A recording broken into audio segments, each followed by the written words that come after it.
En mi opinión, no hay voluntad política de este gobierno, así de simple. No tiene ninguna voluntad política. Le damos la bienvenida a nuestro invitado César Ortiz Anderson, presidente de la Asociación Pro Seguridad Ciudadana APROSEC, para conocer cuál es su opinión, además de las últimas decisiones del ministro Torres respecto a la seguridad ciudadana. Considero que corresponde, señor Ortiz, una crítica a que se cuestiona mucho desde el Congreso el accionar del ministro. Incluso esta moción tuvo 93 votos a favor. Sin embargo, solo hay 20 personas presentes. ¿Cuál es su opinión? Muy buenas noches. Catiuja, Pedro, buenas noches. Un saludo a todos los que nos están escuchando y viendo. Bueno, lo de siempre, son show, pues, ¿no? Acá la política es igual al show. Acá este era el de fondo, digamos, la actuación de fondo, y vemos que hay muy pocos congresistas. No les importa, no les interesa al país, ¿no? Además, una cosa, ¿no? Yo creo que este ministro tendría que ser censurado, ¿no? O sea, porque posiblemente lo que está la votación va a ser para que lo interpelen, pero después, con arreglos debajo de la mesa, al final no lo censuran. Pues ya la presidenta salió a decir que quizás no sea un pico de oro, pero que él está trabajando bien. Trabajando bien. ¿Cómo ha empezado el ministro? Pidiéndole perdón a los miles de peruanos que se han visto afectados directamente por la inseguridad, pero dice que va a seguir combatiendo más de lo mismo, iguales resultados. No nos dice nada, es un ministro que no tiene liderazgo, para empezar. Dos, la propia institución policial no está muy de acuerdo. ¿Cómo sacó al comandante general Jorge Angulo? Lo que pasa es que acá todos estos temas se van, hay tanto problema en el país que se van tapando y tapando y se van olvidando. Entonces acá ha habido un muy mal manejo político y un mal manejo, obviamente, en la cartera de Interior, ¿no?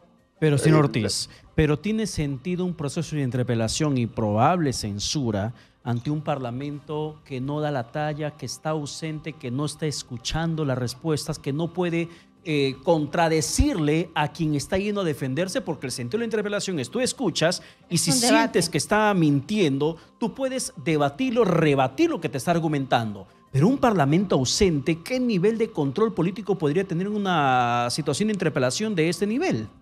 Cero, pues. Ayer para lo que fue el tema de la minería ilegal, ahí hemos visto lo que pasó. Esta es una burla a todo el Perú. ¿Por qué? Porque la minería ilegal mueve, dicen 3.000, otros dicen 4.000 millones. Esa cantidad de plata trae delincuencia organizada de otros sitios también. Y entonces acá no estamos viendo realmente el fondo del asunto, ¿no? La inseguridad ciudadana el año pasado ha sido bastante fuerte, ¿no? Cifras: 20.000 denuncias de extorsión, 2023. 4.000 secuestros entre planificados, secuestros al paso, secuestros expresos, autosecuestros. 1.105 homicidios, por eso que pidió perdón el ministro por todos los muertos. Claro, no es de su gestión, pero en la gestión que él tiene, la cosa ha ido peor. 538 de estos 1.105 fueron en Lima y Callao.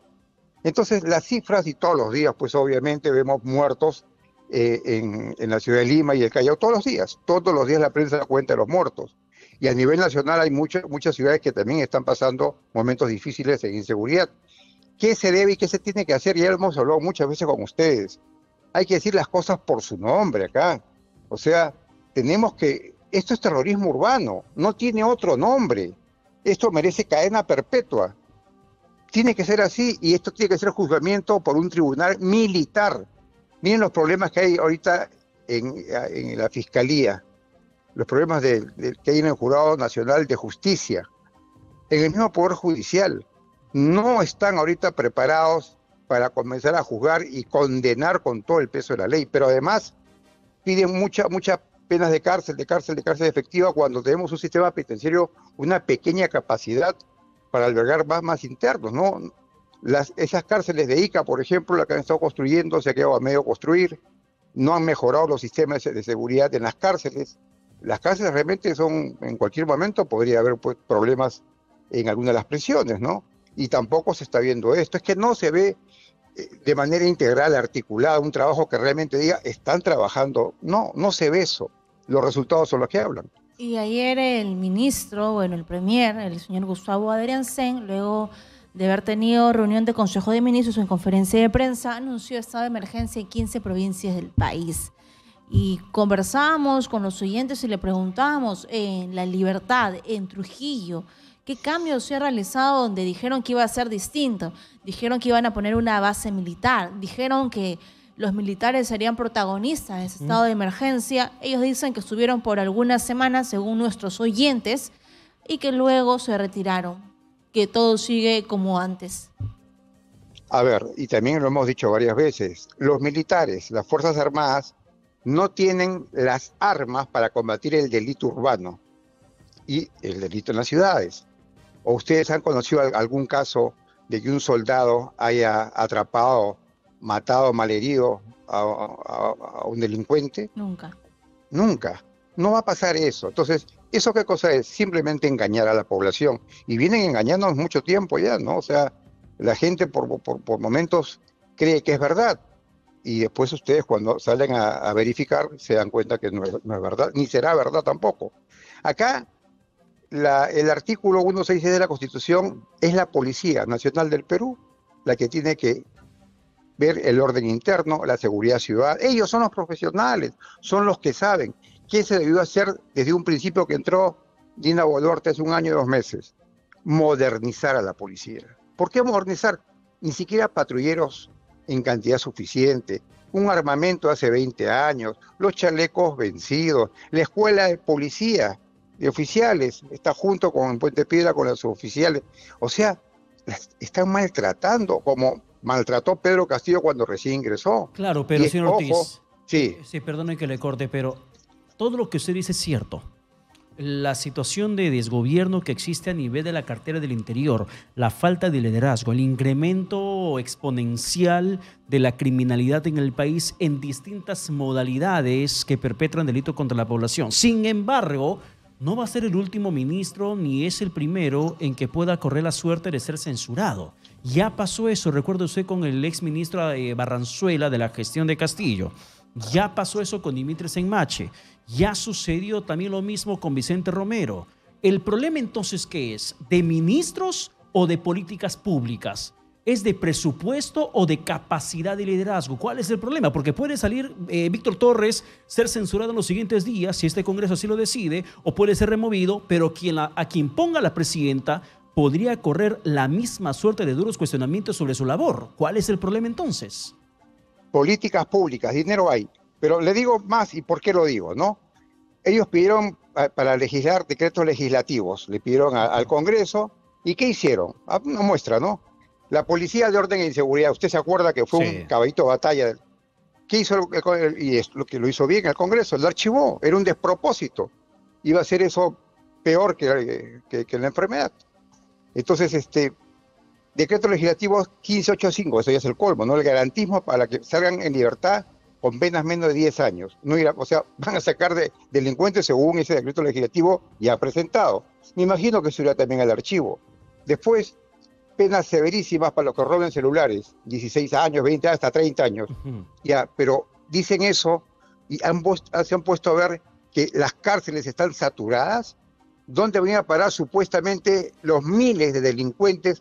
Y cuando hablo de miles de delincuentes, el comandante general actual salió en una entrevista a decir que el año 2023 habían atrapado 207.000 delincuentes en flagrancia y menos de 5.000 fueron a prisión. Nada más que menos de 5.000. Por favor, ¿de qué estamos hablando? Veamos un poco las cifras con lupa, ¿no?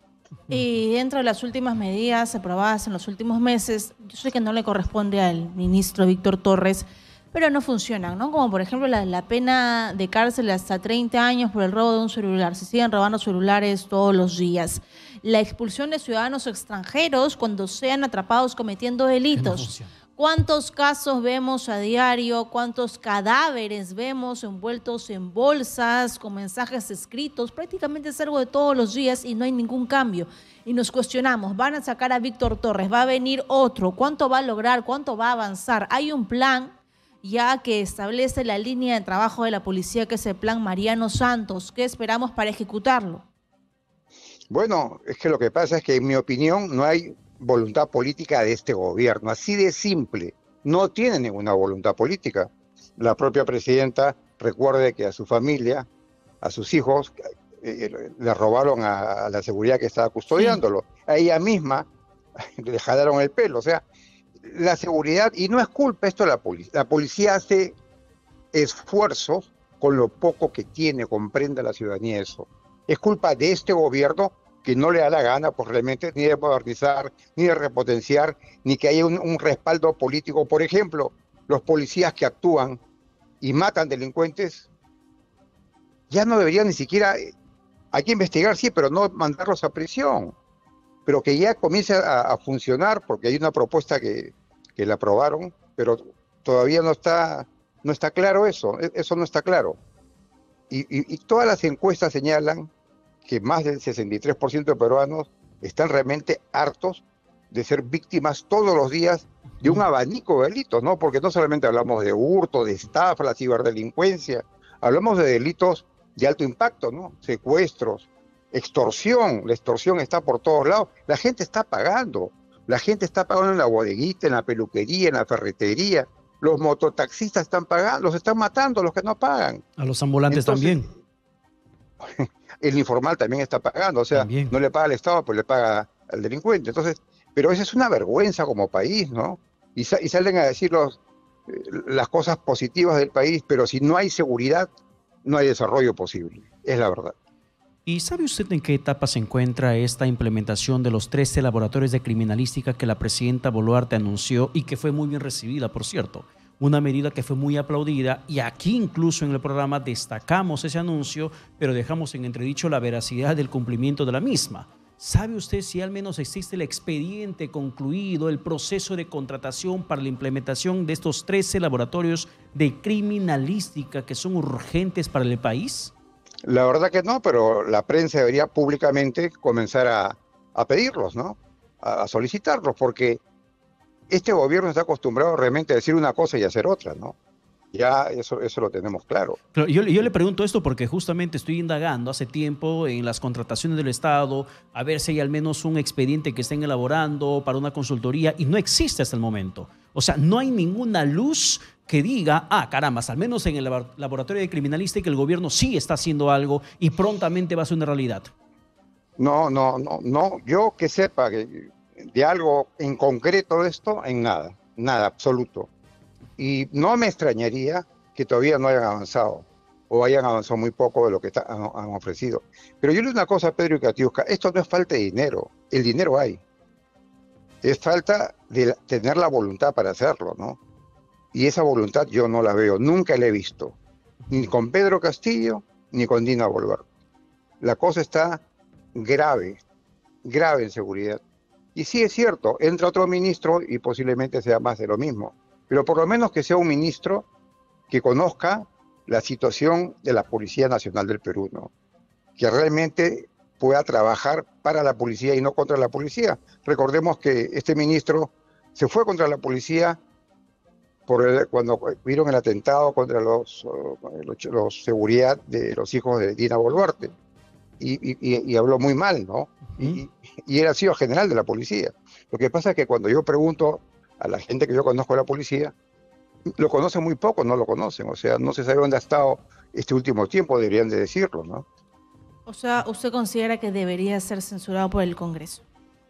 Yo considero que era un paso al costado él, pero parece que no hay dignidad, no hay...